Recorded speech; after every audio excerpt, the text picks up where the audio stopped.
للمرة الأولى وضمن استراتيجيات جمعية الهلال الأحمر السوداني فرع ولاية سنار، استطاعت الجمعية أن تجمع متطوعيها عبر ورشة تدريب المدربين TOT.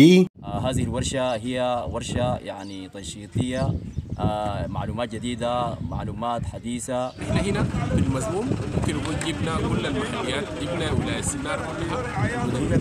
جينا لمنطقة المزموم عشان في المركز ادونا دورة بتاع المدربين للمدربين، لأنه نشط المدربين اللي كانوا بيعملوا. الورشة هدفت لتنشيط كوادر الجمعية على مستوى المحليات في محور الإسعافات الأولية. سعيدين جدا بزيارتنا لمنطقة المزموم. في ناس قد يكون أول مرة يجوا للمنطقة دي، فزيارتنا ليها عشان يعني في الورشة بتاعت التنشيطية للمدربين. شجينا له تنشيط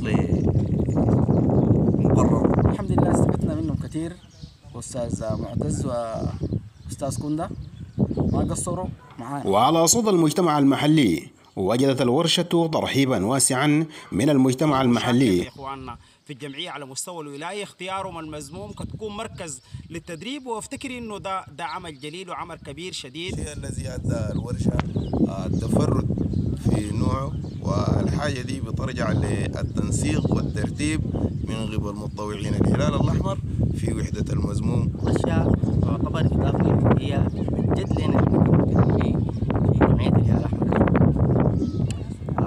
استفدنا منها كثير جدا. الدورة التنشيطية، وهذه الدورة فعلت أشياء جميلة جدا جدا في إضافة لكورس الإسعافات الأولية. برنامج الهلال الأحمر في تدخلات أصبح غير المفاهيم، وأصبح عنده شنو الإدراك من الناحية الصحية والفكرية والتحليل من الأمراض. TOT بالرغم من انعقادها ببوابة السودان الحدودية الجنوبية، بيد أنها كانت أقوى الأواصر والروابط بين متطوعي الجمعية بالولاية. الهلال الأحمر السوداني ولاية سنار في إنه أنتهجنا منهج بتاع إنه الناس تدرب تدريب مدربين لبرنامج الإسعافات الأولية في محلية من محليات الولاية، هي محلية الدال المزموم. حقيقة هم يقومون بأدوار كبيرة جدا في المجتمع. نازحين متضررين من النازحين الأزرق 18,850 استطاعوا هؤلاء الرجال أن يسهلوا الليالي ويقدموا الخدمة المحتاجين لها النازحين من الأزرق. سمان أحمد عمر لقناة عيون سنار المزموم.